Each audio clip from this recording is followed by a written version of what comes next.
안녕하세요. 오늘의 데일리 뉴스레터에 오신 것을 환영합니다. 지난달 일본의 후쿠시마현 앞바다에서 발생한 규모 7.3 강진 이후 일본의 지진과 화산 폭발이 빈번하게 일어나고 있습니다. 2011년 동일본 대지진 발생 10주년인 올해 일본 내 여진이 끊이지 않아 시민들의 불안이 계속되고 있습니다. 최근 일주일간 진도 4 이상의 지진이 10건 가까이 발생했습니다. 그런 가운데 일본 언론에서 충격적인 보도를 하면서 사람들의 공포를 더욱 심화시키고 있는데요. 니혼 게이자이 신문은 도쿄를 중심으로 하는 수도 지카 지진이 발생할 경우 2만 3천 명이 희생될 수 있다고 정보기관 자료를 인용해 보도했습니다. 다시 한번 말씀드리지만 2,300명이 아니라 2만 3천 명입니다. 일본 정부 지진조사위원회에 따르면 앞으로 몇 년 이내에 태평양 연안인 미야기현, 이바라키현, 미야자키현 앞바다에서 규모 7 수준의 지진이 발생할 가능성은 7,090%에 달한다고 밝혔습니다. 저 정도의 수치이면 거의 확실하다고 볼 수 있을 것 같은데요. 태평양에 뻗은 난카이 해구를 따라 거대 지진이 발생할 경우는 엄청난 피해가 생길 것으로 예상됩니다. 이 지역에서 규모 7.3의 지진이 발생하면 최악의 경우 주택 61만 채가 완전히 파괴되고 불타며 경제적 손실은 직접 피해만 47조엔 약 494조 원에 달하고 간접 피해를 포함하면 95조엔 하나 약 998조 원에 육박할 전망입니다. 동일본 대지진은 규모 9.0의 초강진과 쓰나미 피해로 약 1만 8천 명이 숨지고 실종됐었는데요. 일본 중앙방재회의는 앞으로 발생할 지진이 2011년보다 더 큰 피해를 입힐 수도 있다고 경고하고 있습니다. 뿐만 아니라 일본에서는 최근 들어 화산 폭발이 자주 이어지고 있는데요. 먼저 최근 일본의 아사마 산에서 화산이 터졌습니다. 일회성으로 폭발한 것이 아니라 계속적으로 분화하고 있는 상황입니다. 아사마 산은 20일부터 화산 지진이 증가했고 3월 20일 36회, 21일 68회, 22일에는 총 46번의 화산 활동이 관측되었습니다. 이곳에서는 마그마의 축적을 나타내는 것으로 보이는 지각 변동이 확인되고 있으며 22일 실시한 화산가스의 하루 방출량이 800톤으로 지난달 관측된 200톤의 3배로 증가하고 있습니다. 12일 이후 분화에 따른 연기가 최고 분화구 가장자리에서 1700m까지 올랐고 화산 활동 또한 감지되고 있어 일본 정부에서는 시민들에게 강력한 경고를 내놓고 있습니다.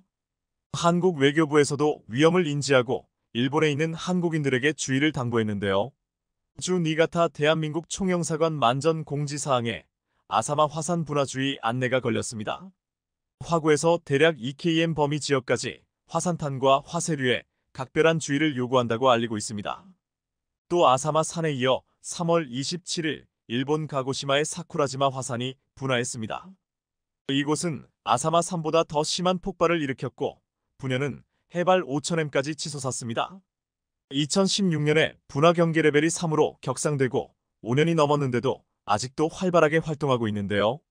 작년 12월 폭발에도 암석 파편이 2km나 날아가며 인근 마을에 피해를 주기도 했습니다. 게다가 일본 최고봉인 후지산 분화로 인한 위험성을 보여주는 자료도 새로 나왔습니다. 후지산은 해발 고도 3.776m 일본에서 가장 높은 산으로 눈 덮인 정상이 트레이드 마크입니다. 보통 10월경부터 이듬해 6월까지 순백의 꽃갈모자 같은 눈이 쌓여있는 것이 정상입니다. 그런데 작년 12월부터 영하 20도의 추위에도 후지산에 눈이 쌓이지 않아 우려가 커지고 있다고 하는데요. 현재 다양한 추측이 나오고 있지만 화산 폭발 징후가 아니냐는 두려움이 가장 큰 상황입니다. 일각에서는 후지산 주변의 강수량이 급격히 줄어들어 눈이 쌓이지 않았다고 말하기도 합니다. 하지만 여전히 대부분의 일본 시민들은 화산 폭발에 대한 두려움과 더불어 대재앙의 징조로 여겨 불안한 기색을 내비치고 있습니다. 일본 지질학 전문가인 시마무라 히데키 교수도 지하에서 마그마가 솟아오르면서 정상 주변의 기온이 상승해 눈이 쌓이지 않은 것 같다라는 의견을 제기하기도 했습니다. 일본의 가장 높은 산인 후지산이 폭발할 경우 그 피해는 계산할 수 없을 정도일 텐데요. 작년 일본 정부가 후지산 폭발을 상정해 피해 규모를 시뮬레이션 해본 결과에 따르면 3시간 만에 도쿄 도심과 주변 도시들의 화산재가 도달해 자동차 및 철도 운행이 정지되고 수도 기능이 마비된다고 합니다. 그리고 폭발 후 약 2주 남짓 분화가 이뤄질 것으로 예상되며 화산재로 인해 교통, 물류가 마비되고 통신 설비도 큰 피해를 입어 도시 전역이 마비될 것으로 우려하고 있습니다. 여기서 문제는 후지산이 지난 300년간 한 번도 분화하지 않았기 때문에 언제 폭발해도 이상하지 않은 상태라고 일본 내 화산 전문가들은 입을 모으고 있는 상황입니다. 이렇게 일본 국민들은 공포에 떨고 있는 가운데 이탈리아에서 발표한 연구 결과가 일본인들에게 충격을 더합니다. 고대 로마 제국의 폼페이를 잿더미로 만든 베수비오 화산 폭발 당시 화쇄류가 약 15분간 분출되었다는 것입니다. 화쇄류는 극고온의 용암과 화산재, 유독 가스 등이 분출해 흘러내리는 것으로 화산 폭발 시 가장 파괴적이고 치명적인 현상입니다. 당시 희생자 대부분이 집에서 혹은 거리에서 유독성 화산가스 등에 질식사한 것으로 알려져 있습니다. 폼페이 전체가 순식간에 폐허가 되면서 2천여 명의 사망자가 발생한 것이 불과 15분간의 분출에 의한 결과라는 것이 충격적입니다. 또 일본 내에서 지진 연구로 저명한 가마타 히로키 교수도 최근 인터뷰에서 이렇게 밝히며 가능성을 더했습니다. 2월 여진은 경종에 지나지 않는다. 일본 열도의 집안이 대변동의 시대에 들어갔다며 4가지 재해를 구체적으로 제시했습니다. 첫 번째, 규모 8급의 동일본 대지진의 여진이 20년간 발생할 것이다. 최근에 많이 일어나고 있다. 두 번째, 일본 수도권에서 20만 300년 간격으로 일어나는 수도 직하 지진 가능성이 있다. 세 번째, 현재 후지산을 필두로 전국의 활화산이 움직이며 주변의 지진이 늘고 있다. 네 번째, 난카이 지진, 도난카이 지진, 도카이 지진 등 3가지 지진이 한꺼번에 일어나는 난카이 트로프 대지진이 20만 3040년 사이 발생할 가능성이 거의 확실시된다. 그중 가마타 교수가 인터뷰에서 가장 강조한 것은 지난 1년간 일본 내 여진이 굉장히 빈번히 발생했다는 점입니다. 지진이 잦아지면 단층으로 더 많은 힘이 이동하고 쌓이면서 더 큰 지진을 불러올 수 있기 때문입니다. 여기서 대지진이 발생하면 일본을 넘어 전 세계로 그 피해가 미칠 전망입니다.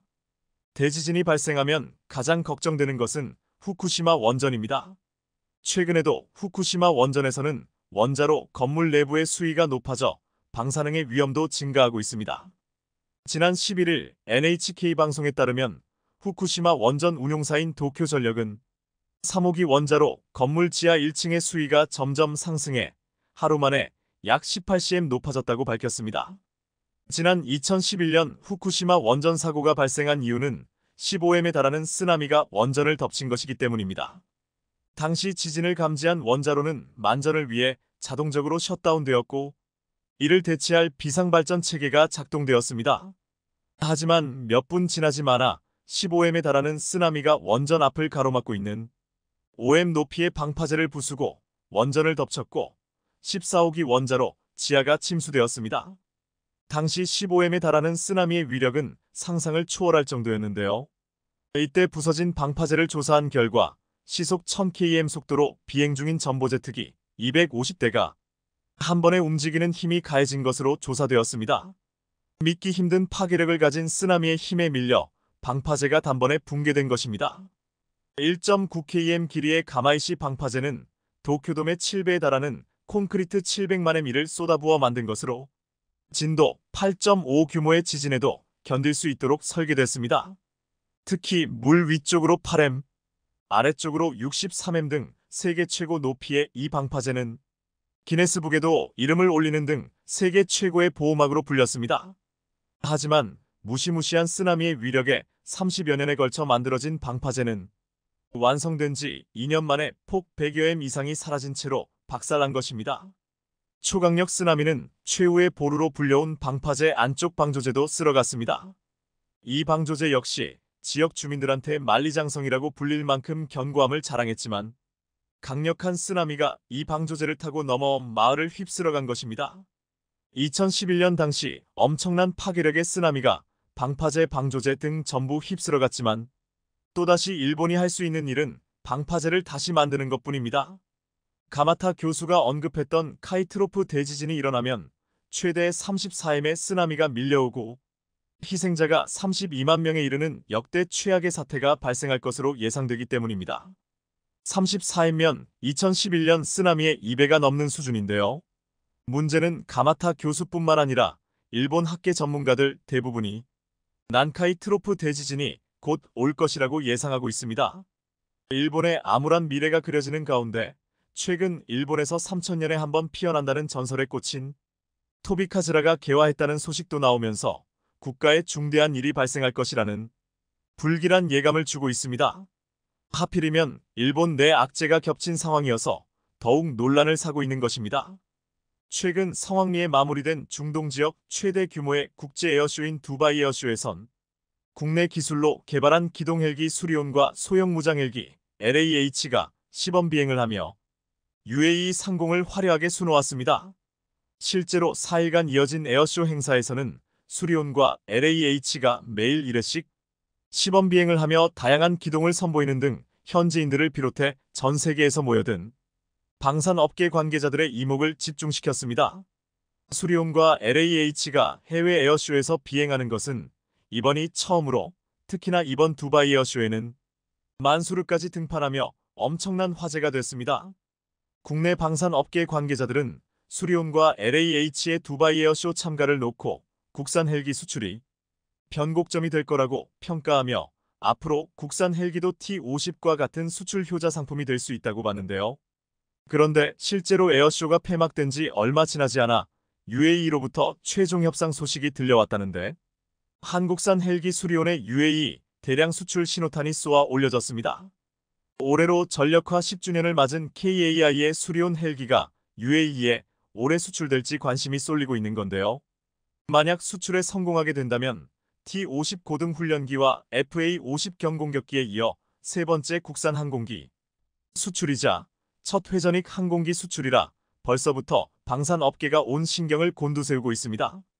방산업계에 따르면 KAI는 지난 13일부터 17일까지 두바이에서 열린 두바이 에어쇼에서 UAE와 국산 헬기 KUH-1이 수출 협상에 돌입했습니다.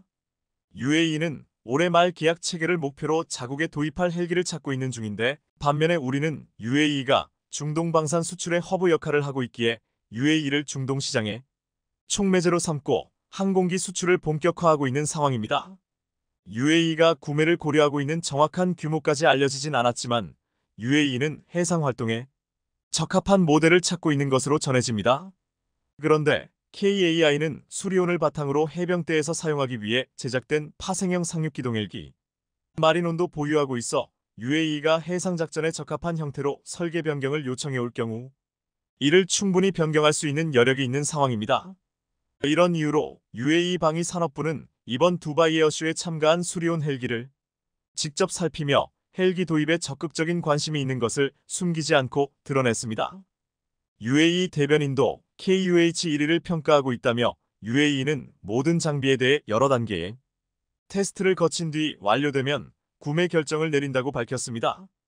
때문에 두바이 에어쇼에 참가하기 위해 지난달 국내에서 분해돼 화물기로 운송된 수리온이 에어쇼를 마친 뒤 바로 한국으로 오지 않고 UAE 공군 기지에서 추가로 시험 평가를 진행할 거라는 관측도 나오기도 했습니다.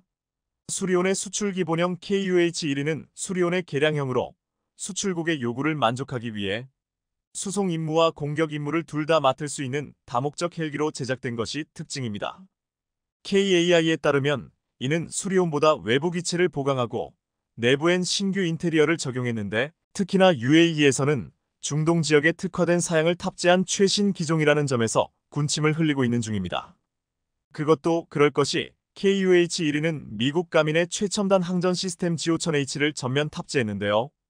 이에 따라 손가락 몇 번만 움직이면 내비게이션과 통신 시스템, 교통감시 시스템, 비행관리 시스템, 전자 체크리스트 항목, 원격 오디오 인터콤 시스템은 물론 선택적 차트 작성, 교통, 날씨 등 디스플레이를 완벽하게 제어할 수 있습니다. KAI에 따르면 G5000은 모든 비즈니스 제트 항공 전자 시스템에서 사용할 수 있는 가장 직관적인 조종사 차량 인터페이스 중 하나입니다. 미국 연방항공청 FAA 인증한 통합형 터치스크린 컨트롤러가 적용돼 선명도를 높이고 시각적 혼란을 제거하는 동시에 조종 안정성과 편의성도 향상됐습니다. 이와 더불어 GPS와 레이더 고도계 등 항법장치와 통신장비 듀얼 시스템이 적용됐는데 최신 사축 자동비행 조종장치도 보유합니다. KUH-1위는 최대 속도 147노트에 최대 이륙 중량 19,200파운드로 터보 샤프트 쌍발 엔진을 장착, 엔진 추력 1855마력 X2로 군사 수송과 항공 화물 임무를 수행할 수 있습니다. 이뿐 아니라 그동안 UAE가 유럽과 미국에서 구매했던 헬기들의 경우 중동 현지 환경에 최적화돼 있지 않았는데 수리온은 이런 문제점을 보완한 새로운 모델을 제시하면서 UAE에서 많은 관심이 집중되고 있는 상황입니다. 더구나 두바이 왕세자인 만수르까지 이번 두바이 에어쇼에 전시된 수리온을 보기 위해 직접 KAI 부스를 방문했을 정도로 UAE 정부 차원에서 엄청난 관심을 보이고 있는 사실이 대외적으로도 드러냈습니다. 그런데 최근 프랑스에서 UAE가 프랑스의 에어버스 H225M 대신 수리온 도입을 선택한 이유에 대해 조명하기도 했는데요.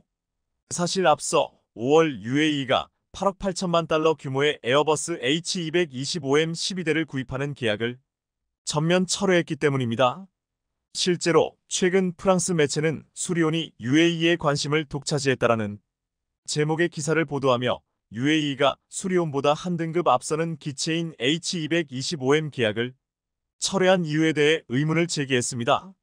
매체는 UAE 입장에서는 H225M과 비교할 때 수리온이 충분한 성능을 지닌 헬기로 판단하고 있다며 실제로 수리온 해외 수출 버전은 완전 무장한 병력 18명을 수용할 수 있는 데다 유럽 경쟁사 제품보다 20%나 저렴하다고 평가했습니다.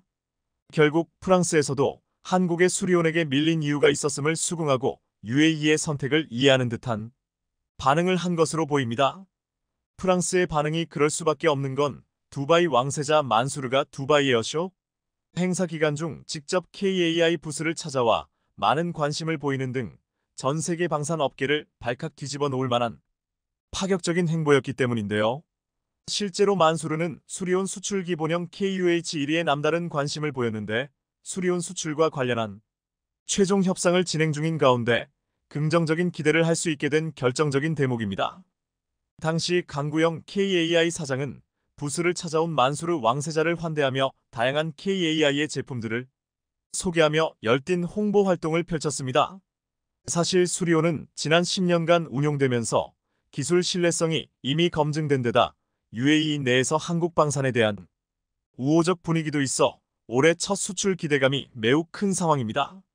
실제로 지난 8월 수리온은 중동 지역에서 고온 테스트를 마쳤고 사막에 모래를 걸러줄 필터가 설치된 모델도 선보이며 현지에서 열렬한 환호를 받았습니다.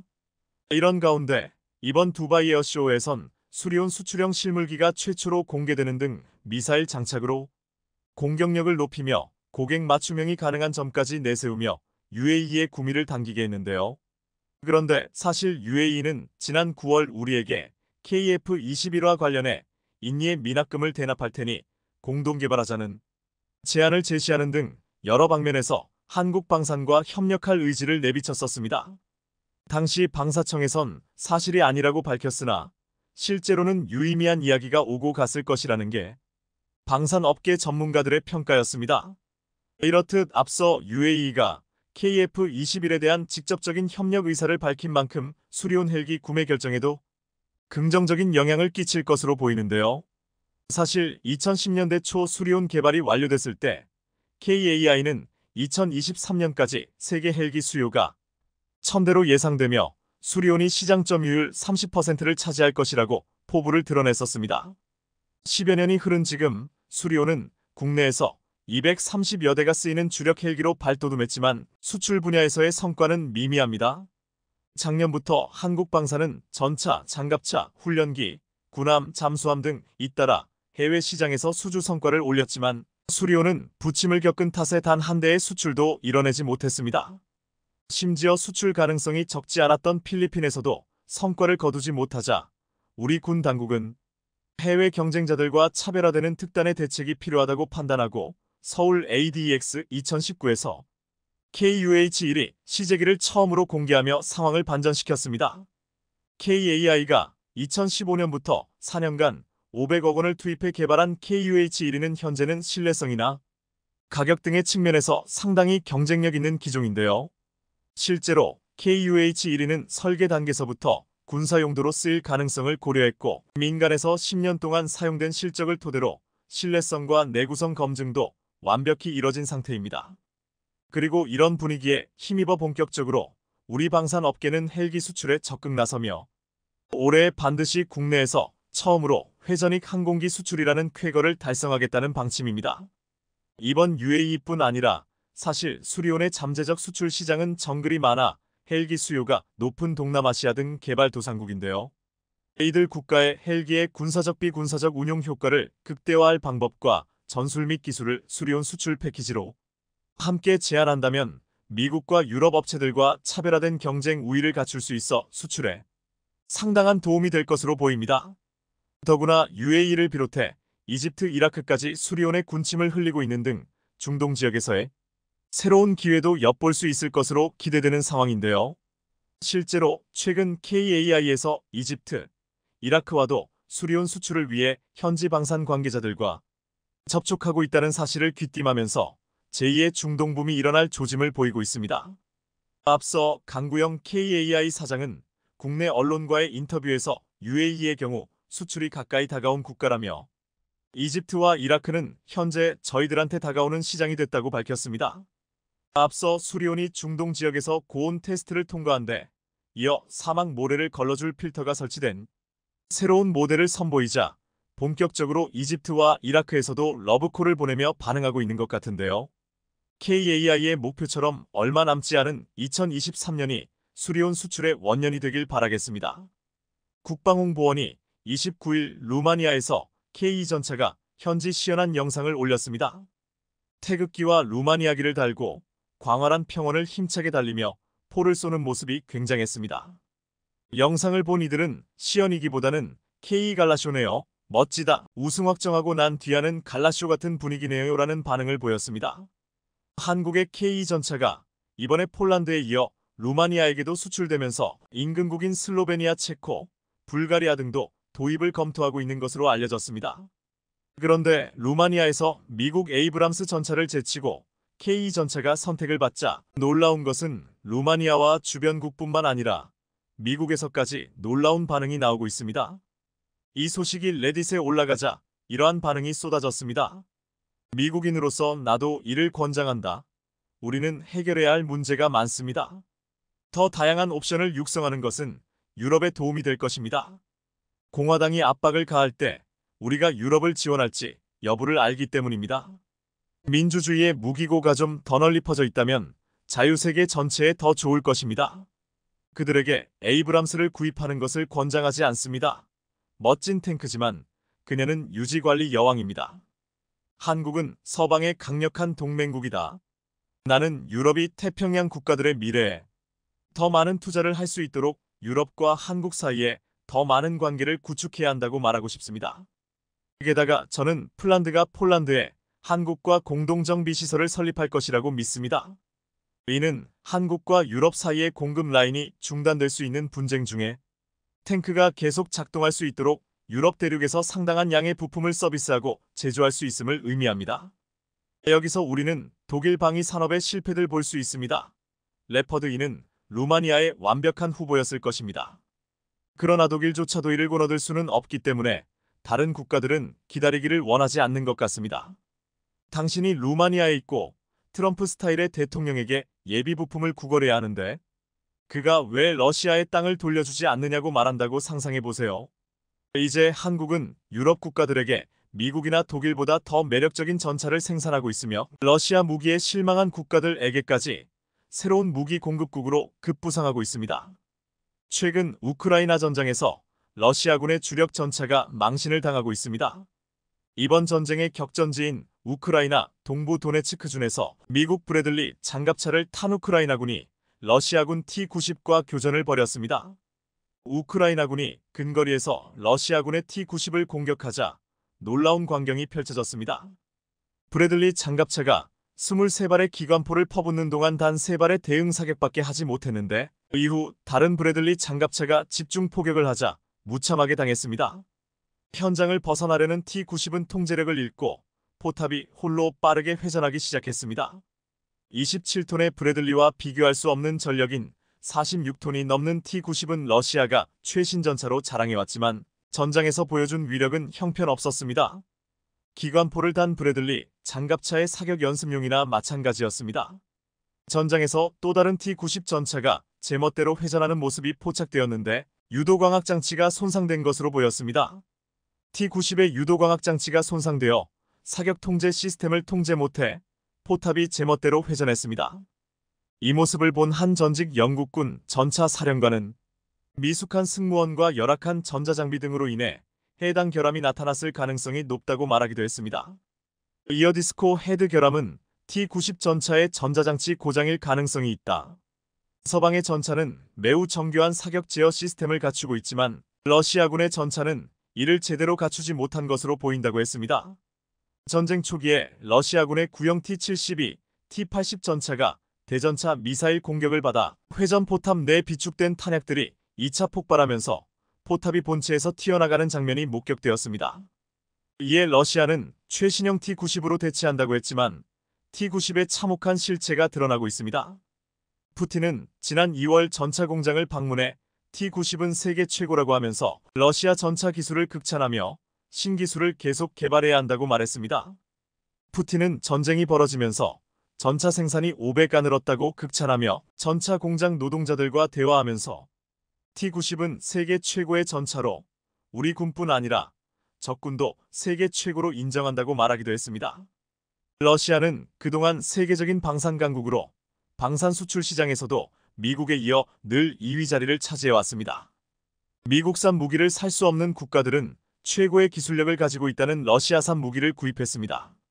하지만 이번 우크라이나 전쟁에서 러시아 기술력의 현주소가 여실히 드러나면서 러시아 무기를 구입하려고 했던 국가들이 전쟁이 끝나고서도 등을 돌릴 것이라는 전망이 나오고 있습니다. 러시아 기술력의 한계는 북한과의 콜라보에서도 드러나고 있습니다. 최근 러시아가 전장의 분위기를 역전시킨 데는 북한이 제공한 미사일 때문인 것으로 알려지고 있습니다. 영국 싱크탱크 왕립합동군사연구소 RUS의 북한 전문가인 조지프 번은 북한의 탄도 미사일이 유럽 땅에서 사용되는 것을 목격하게 될 줄은 상상도 못했다고 말했습니다. 그런데 북한이 미사일, 포탄을 준 대가로 받아온 기술이 처음으로 공개되자 북한은 물론 러시아까지도 큰 망신을 당했습니다. 북한이 27일 밤늦게 군사정찰 위성 로켓을 발사했지만 불과 2분 만에 발사체가 폭발하면서 산산조각이 났습니다. 특히 이번에 북한이 발사한 로켓은 기존에 북한이 사용하던 추진제 연료가 아니라 한국이나 미국, 러시아에서 흔히 쓰는 추진제를 사용한 것으로 알려졌습니다. 조선중앙통신은 28일 군사정찰 위성 발사 시 사고 발생이라는 제목의 기사를 내고 비상설 위성발사준비위원회 현장 지휘부 전문가 심의에서 새로 개발한 액체산소 석유 엔진의 동작 믿음성에 사고 원인이 있다는 결론을 내렸다라고 밝혔습니다. 북한의 발표에서 눈에 띄는 부분은 액체산소 석유 엔진인데 여기에 기존에 북한이 사용하지 않았던 연료 케로신이 사용되었습니다. 이에 전문가들은 북한이 발사한 군사정찰 위성 2호기의 발사체는 러시아 기술 지원을 받았을 수도 있지만 러시아의 기존 제품을 통째로 들여온 것일 가능성이 높다고 말했습니다. 북한은 러시아 기술을 받았지만 한국과의 격차는 더욱 벌어졌습니다. 지난 4월 한국의 군정찰 위성 2호기가 발사되어 위성 궤도에 성공적으로 안착되었습니다. 이번 정찰 위성은 고성능 레이더를 탑재한 SARSYNT-HETIC 에퍼처 레이더 합성개구 레이더 방식으로 주간이나 야간, 날씨 등에 영향받지 않기 때문에 주기적인 촬영으로 특정 지역에 대한 초고 해상도 영상 확보가 가능해졌습니다. 한국에게 경쟁의식을 가진 북한이 러시아 기술로 야심차게 군정찰 위성 2호기를 쏘았지만 러시아를 믿은 대가를 톡톡히 치렀습니다. 그런데 한국의 전차에게 도전장을 낸 북한이 또다시 망신을 당했습니다. 최근 북한은 한국에 뒤처진 전차 기술을 뒤엎겠다며 M2020 전차를 만들었습니다. 2020년부터 매년 열병식에 등장했는데 프로토타입으로 아직 개발이 끝나지 않은 듯했지만 지난해에는 주포 사격과 더불어 하드킬 APS 작동 시연까지 보여주었습니다. 일각에서는 이 전차가 위협적이라고 했지만 최근 한 해외 군사 유튜버가 이 실체를 까발렸습니다. 전직 미 육군 보병이자 이라크 참전 용사 크리스 캐피가 운영하는 유튜브 채널에서 한국의 K 전차가 세계 최고라고 극찬한 바 있는데 지난달 여기서 북한의 신형 전차는 악몽이다라는 영상을 올렸습니다. 일각에서는 북한이 이번에도 러시아의 전차 기술의 도움을 받으려 할 수도 있다는 말을 하고 있습니다. 러시아는 과거 한국과 불공 사업을 하면서 북한에 대한 무기 공급과 군사 협력을 차단했지만 우크라이나 전쟁을 통해 협력하면서 전차 개발까지도 도움을 줄 수 있다는 것입니다. 이 영상의 한 네티즌은 북한의 신형 전차가 얼마나 형편없는지 알기보다 신형 전차도 있다는 사실이 더 충격이다라고 말했습니다. 영상의 내용을 보시겠습니다. 북한은 최근 최고 지도자 김정은이 신형 차세대 탱크를 몰고 다니는 예상치 못한 매우 재미있는 영상을 공개해 충격을 주었습니다. 이번 영상을 통해 우리는 이 탱크가 두려움의 대상인 진짜 주력 전차인지 아니면 트랙터 부품과 판때기를 덕트 테이프로 정교하게 결합한 것인지에 대한 새로운 통찰을 얻게 될 것입니다. 정답을 잘못 맞히면 10년 동안 수용소에 갇히게 됩니다. M2020은 2020년 10월 북한 공산주의 노동당 창건 75주년을 기념하는 군사 퍼레이드에서 처음 공개되었습니다. 총 9대가 퍼레이드 기간 동안 주요 도로를 행진하며 최신 광학장치, 사격 통제 시스템, 장갑 도금, 능동 보호 시스템까지 갖춘 모습을 뽐냈습니다. 대전차 유도 미사일이 왜 장착되어 있는지부터 시작해서 이 탱크에 대해 궁금한 점이 100만 가지가 넘습니다. 이 전차는 과연 좋은 생각일까요? 아닐까요? 대량 생산되어 널리 채택될 수 있을까요? 그리고 애초에 북한의 전차전 경험은 어떤가요? 1950년부터 1953년까지의 한국전쟁 기간 동안 북한은 자체적으로 생산한 주력 전투 탱크를 보유하지 못했습니다. 그들은 소련이 조셉 스탈린에게 공급한 약 200대의 T-34 탱크에 의존했고 한국전쟁 초기에는 큰 효과를 발휘했습니다. 하지만 미국이 참전하자 북한 탱크는 미국의 공군 우위와 첨단 미군 탱크에 밀려 맥없이 무너졌습니다. 물론 이는 지나치게 단순화한 것입니다. 하지만 제가 이 이야기를 꺼낸 이유는 북한이 전투에서 전술적 차원에서 현대식 탱크를 운용한 경험이 많지 않다는 사실을 설명하기 위해서입니다. M2020에 대해 가장 먼저 눈에 띄는 것 중 하나는 북한이 과거에 선보였던 것과 비교했을 때 시각적으로 얼마나 뚜렷한 차이를 보이는지입니다. 역사적으로 북한은 항상 러시아 T-62 전차 디자인을 파생하여 사용했습니다. 그러나 특히 군사장비 분야에서의 무역 금수 조치로 인해 북한은 최신 탱크 기술을 확보하지 못했습니다. 그렇기 때문에 M2020은 국제 제재를 받고 있음에도 불구하고 북한 방위 산업의 생산 능력을 상징하는 것으로 여겨집니다. 우리가 보는 탱크는 일반적으로 T-62 기본 모델의 T-72와 88형과 같은 다른 탱크의 여러 가지 중첩된 추가 기능을 통합한 마치 프랑켄슈타인식 디자인 설계입니다. 아래로 내려가면 7개의 차륜을 통해 단순히 T-62의 외형만 바꾼 것이 아니라 이전에 볼 수 없었던 새로운 디자인이라는 것을 알 수 있습니다. 현재 북한은 3가지 디자인의 전차를 운용하고 있습니다.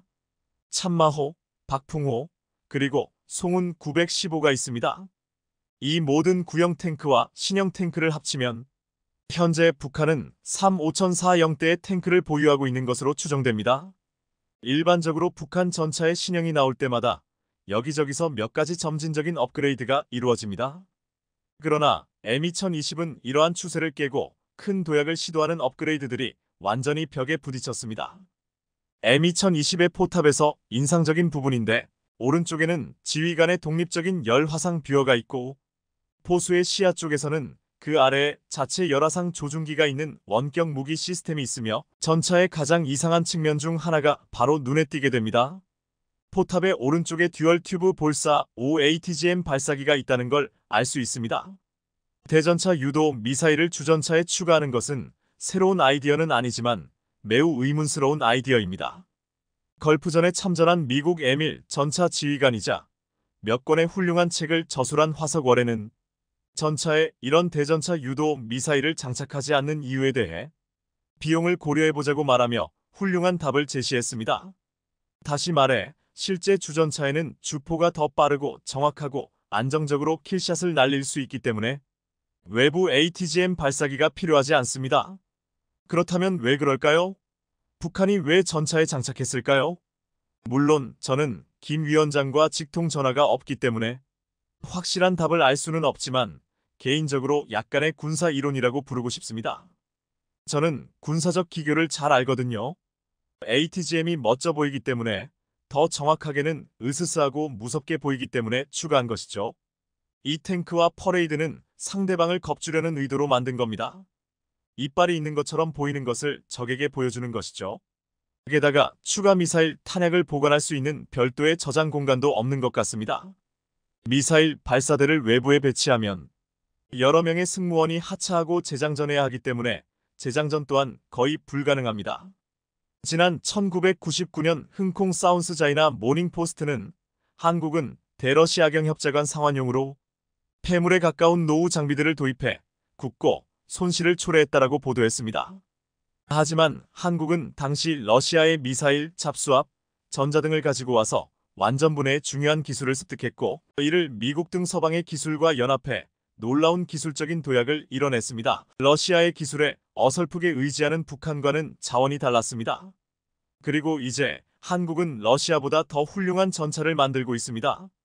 앞선 영상에서 한국이 운영 중인 남중국해 해상 광구에서 무려 6조 원어치의 석유 생산에 본격적으로 돌입하면서 에너지 분야에서 잭팟이 터졌다는 소식을 전해드렸었는데요. 또 비록 일본과 공동개발구역으로 지정됐지만 7광구도 있기에 한국이 결코 자원빈국이 아님을 말씀드렸습니다. 그런데 사실 이것보다 더 초대박인 게 한국에서 발견되면서 대한민국의 미래가 엄청나게 달라질 거라고 하는데요.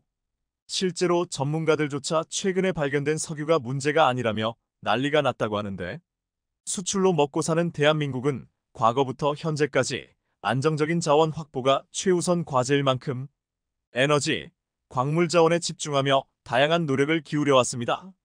이런 상황에 1970년대 유엔에서 발표한 에머리 보고서는 한국에게 엄청난 희망을 품게 하는데 충분했는데요. 당시 유엔은 한국 대륙붕에서 엄청난 석유와 천연가스가 매장돼 있다는 내용의 보고서를 공개하며 단숨에 한국이 자원빈국에서 자원부국으로 격상될 수 있는 가능성을 보여줬습니다. 그리고 당시 정부는 이런 기대에 발맞춰 대륙붕에서 석유, 천연가스를 개발할 수 있도록 해저 광물자원 개발법을 곧바로 제정했습니다. 이에 따라 제주도 동쪽부터 일본 남쪽으로 16개의 좌표를 정의해 총 7개의 광구를 지정했는데, 이것이 바로 향후 일본과 공동개발구역이 된 7광구입니다. 앞서 말씀드렸던 것처럼 현재 일본은 7광구 개발에서 손을 뗀 상태이지만 공동개발로 지정된 탓에 우리 역시 독자적으로 개발을 할 수 없는 상황입니다. 이런 가운데 2028년 7광구 공동개발 유효기간이 도래하면서 미리 손을 쓰지 않으면 일본이 개발권을 아예 다 가져가 버리는 최악의 상황도 펼쳐질 수 있는데요. 그런데 1970년 발표 이후 7광구에 대해 제대로 된 개발과 탐사를 시도해보지 않았기에 사실 이곳에 천연자원이 존재할지 전혀 모르는 상황입니다. 때문에 없을지도 모르는 자원을 두고 일본과 언제 끝날지 모르는 싸움을 할 바의 가능성이 높은 다른 곳으로 눈을 돌려야 한다는 주장이 최근 거세지고 있다고 합니다. 그리고 이런 주장이 나올 수 있는 건 실제로 한국의 미래를 크게 바꿀 만한 초대박 자원이 존재하기 때문입니다. 실제로 한국은 망간 단계라는 7광구와는 비교조차 안 될 정도로 천문학적인 금액을 가져다줄 천연자원을 확보한 상태입니다. 실제로 우리나라는 1990년대 초부터 심해져 탐사를 시작해 1994년에 동태평양 CC 지역에 광구를 확보했으며 2002년 8월 유엔 산하기구인 ISA로부터 75만 km을 독점 탐사 광구로 승인받았습니다. 심해에 매장된 지하 자원은 육지에 있는 자원들보다 경쟁력이 있다고 알려져 있는데, 이 가운데 망간 단계가 바다의 노다지라고 할 정도로 엄청난 기대를 안고 있습니다. 그것도 그럴 것이 망간 단계는 망간, 철, 니켈, 구리, 코발트, 히토류 등과 같이 산업 발전의 근간이 되는 40여 종의 다양한 금속 광물들을 포함하고 있기 때문입니다.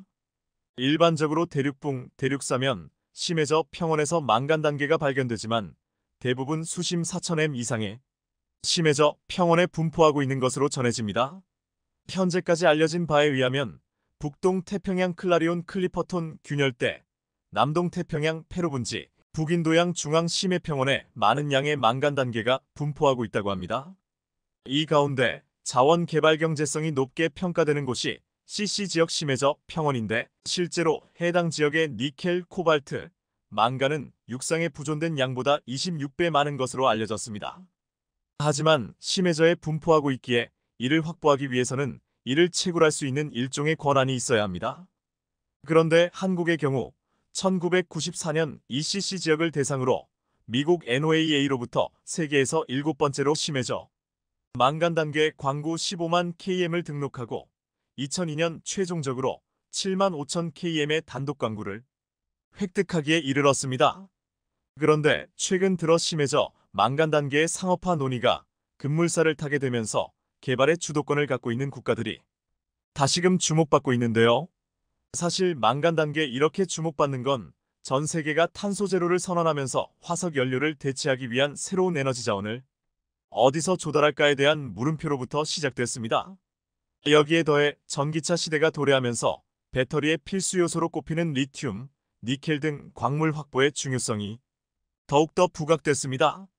특히나 최근 전 세계에 걸쳐 자원 전쟁이 한층 더 치열해진 만큼 자원을 상대적으로 많이 보유한 국가들이 강한 영향력을 행사하면서 국유화시키려는 움직임도 본격화하고 있어 이를 대비해야 한다는 목소리 또한 커지고 있습니다.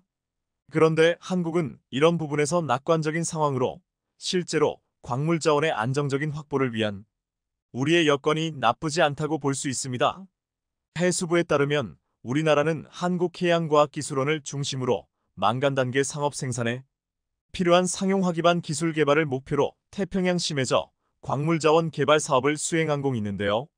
이렇게 개발 사업에 심혈을 기울이고 있는 건 한국이 망간 단계 상업 채굴권을 보유하고 있기 때문으로, 연구 결과에 따르면 CC 지역 우리나라 광구에는 무려 5억 6천만 톤의 망간 단계가 부존돼 있습니다. 이는 연간 300만 톤 규모의 망간 단계 상업 개발 시 100년간 총 200조 원 가치의 금속 생산이 창출될 것으로 예상될 정도로 어마어마한 규모입니다. 어느 정도냐면 올해부터 향후 약 100년간 우리나라가 사용하는 구리의 1.7%, 니켈의 16%, 코발트의 46%, 망간의 38.4%를 심해져 광구에서 자급할 수 있는 엄청난 양입니다. 이 밖에도 단계 내에 함유된 히토류의 추출이 가능해진다면 반도체, 전기차 핵심 소재인 히토류 원료를 자체적으로 조달할 수 있는 길이 열릴 것으로 보입니다. 4차 산업혁명 등 금속 광물의 폭발적인 수요로 심해져에 부존하는 광물 자원이 대안으로 제시되고 있는 상황에서 이런 사실은 엄청난 희소식이 아닐 수 없습니다. 잘 알고 계시지만 우리나라는 대표적인 자원 소비 국가이면서 자원 부족 국가로 우리가 사용하는 대부분의 자원을 수입에 의존하고 있는데요. 특히 2012년에는 6대 전략 광물인 유연탄, 우라늄, 철, 구리, 아연, 니켈 수입액이 약 350억 달러에 이르기까지 했습니다. 게다가 첨단 산업에 쓰이는 리튬, 히토류 등 희유금속 소비량이 급증하고 국내 자원 개발의 침체로 수입 의존도가 높아지자 광물 수입액은 매년 천정부지로 증가하고 있는 실정입니다. 때문에 자원 개발과 확보에 그 어느 때보다 노력을 기울여야 하는 아주 중요한 때인 겁니다. 그런데 사실 태평양 한가운데에 우리나라 해양경제 영토가 있다는 걸 인지하고 있는 분들이 그리 많지 않은데요. 실제로 앞서 말씀드렸던 CC 해역에 확보한 독자 광구가 남한 면적의 4분의 3에 해당할 만큼 엄청나지만 안타깝게도 한국 대륙붕에 석유와 천연가스가 매장됐을 가능성이 있다고 추정되고 있는 7광구에 관심이 더 큰 상황입니다. 7광구는 일본과 공동개발구역으로 설정된 만큼 우리가 아무리 엄청난 채굴 기술력을 보유하고 있다고 하더라도 일본이 가만히 있으면 아무것도 할 수 없기에 지금 상황에 이르렀는데, 앞으로도 일본이 얼마나 회방을 놓을지 알 수 없습니다. 때문에 자원 확보라는 보이지 않는 전쟁 속에서 우리가 현명한 판단을 내리려면 현재로선 7광구보다 망간 단계 상업 생산을 위해 더욱더 집중해야 할 때로 보입니다.